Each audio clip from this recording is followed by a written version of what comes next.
নবদ্বীপের নাম অন্যের দই, ক্ষীর দইয়ের জনপ্রিয়তার আড়ালে চলছে ভেজালের খেলা।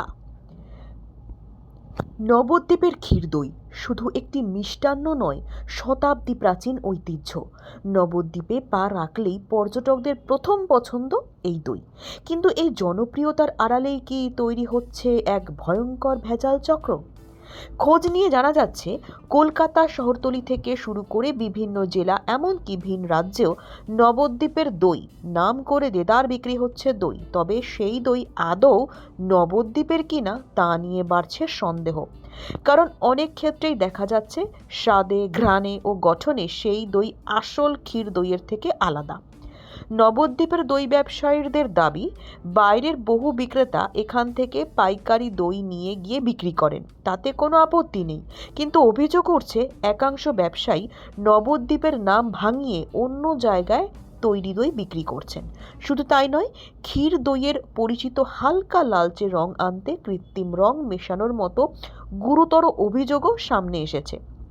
প্রায় ৩০ বছর ধরে ক্ষীর দই তৈরি করা নবদ্বীপের ব্যবসায়ী বিপ্লব দাস জানাচ্ছেন, আসল ক্ষীর দই তৈরিতে কোনো শর্টকাট নেই।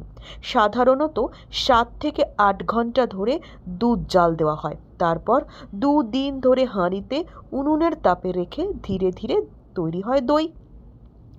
এই দীর্ঘ প্রক্রিয়ার কারণেই দইয়ের রং হয় হালকা লালচে।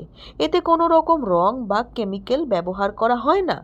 মিষ্টি স্বাদ আসে শুধুমাত্র চিনি থেকেই। কিন্তু বাজারে যে দই বিক্রি হচ্ছে তার অনেক ক্ষেত্রেই রং অস্বাভাবিকভাবে উজ্জ্বল, যার সন্দেহ আরও বাড়াচ্ছে। প্রশ্ন উঠছে, এই দই কি আদৌ দীর্ঘ সময়ে দুধ জাল দিয়ে তৈরি, নাকি রং মিশিয়ে চোখ ধাঁধানো চেহারা বানানো হচ্ছে?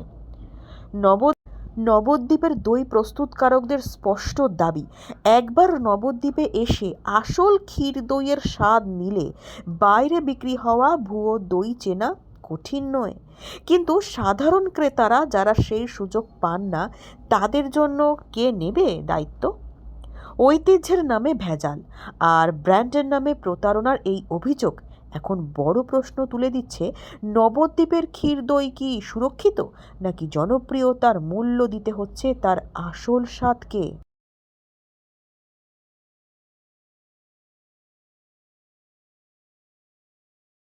নাম কি?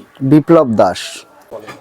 লাল ক্ষীর দই আমাদের বাজার থেকে দুধ কিনে নিয়ে আসি। দুধটা আসে 2টো থেকে 2:30টার সময়। এই দুধটা 8 ঘন্টা 7-8 ঘন্টা ফুটাতে হয়। রাত্রির 12টা 12:30 বেজে যায় দুধ নামাতে। এই দুধটা ফোটার মাধ্যমেই লাল কালার ক্ষীর টোটালটাই হয়। যতক্ষণ ক্ষীর না হবে ততক্ষণ দুধ নামানো যাবে না। তারপরে এগুলো সব হাঁড়িতে ঢেলে রেখে দেওয়া হয়, যাতে হাঁড়িতে দুধের রসটা টানে। পরের দিন সকালবেলায় সেই হাঁড়ি টোটাল ভেঙে আবার এই উনুনে বসানো হয় এইভাবে। আচ্ছা, এই বসিয়ে কতক্ষণ রাখা হয় এরকম ঢেকে? 2 দিন লাগে জমতে। 2 দিন জমতে লাগে? 2 দিন। আচ্ছা, ওই জন্যই কি লোকে বলে যে হাঁড়ি উল্টে দিলেও ওটা পড়ে না? হ্যাঁ হ্যাঁ হ্যাঁ হ্যাঁ। তার মানে এই যে লাল হয়, এটা কি কোনো রং বা কেমিক্যাল ব্যবহার করা হয়? না না, এখানে কোনো কেমিক্যাল চলে না। এটা সম্পূর্ণ দুধ ফোটার ওপরে। আর দুধ ফুটতে ফুটতে আপনারা যে কোনো দিন চেক করেও দেখতে পারেন যে অল্প একটু দুধ আপনারা নিয়ে বাটিতে করে কিছুক্ষণ জ্বালাবেন, ঘন্টাখানিক জ্বালাবেন, দেখবেন আপনিই লাল চলে আসবে।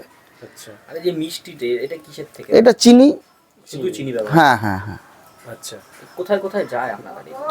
আমাদের দই মোটামুটি আমাদের এই রাজ্যেতে আছেই, ভিম রাজ্যেও চলে যায়।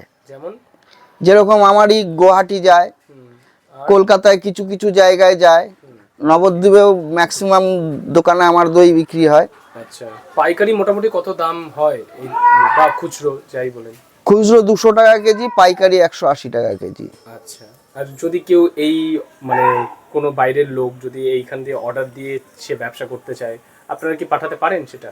হ্যাঁ হ্যাঁ, আপনারা পাঠাই। হ্যাঁ। আচ্ছা আচ্ছা, অনেক জায়গায় দেখা যাচ্ছে, বিশেষ করে সোশ্যাল মিডিয়াতে, যে অনেকেই ভুল চক্রের শিকার হচ্ছে, নবদ্বীপের দই হিসাবে বিক্রি করছে। হ্যাঁ, এবং সেটা পরবর্তীতে দেখা যাচ্ছে যে যা গ্রাহকরা দই কিনে ঠকছে। এই বিষয়টা কি? এটা কিছু অসাধু ব্যবসায়ী আছে যারা নবদ্বীপের নাম ভাঙিয়ে ব্যবসা করতে চাইছে। আদৌ তারা সেই রকম তৈরি করতে পারছেও না, যার কারণেই যারা কিনছে কাস্টমার তারা ঠকছে। তাহলে কাস্টমারদের যদি সঠিক দই খেতে হয় বা টেস্ট করতে হয়, তাহলে নবদ্বীপে আসতে হবে, নবদ্বীপে এসে খেয়ে যেতে হবে এবং নবদ্বীপের লেভেল দেখে নিতে হবে। আপনার নাম? বিপ্লব দাস, পুরুষচরণ মাঠ, নবদ্বীপ, নদিয়া। আপনি কত বছর ধরে দইয়ের এই প্রস্তুত করছেন? 30 বছর।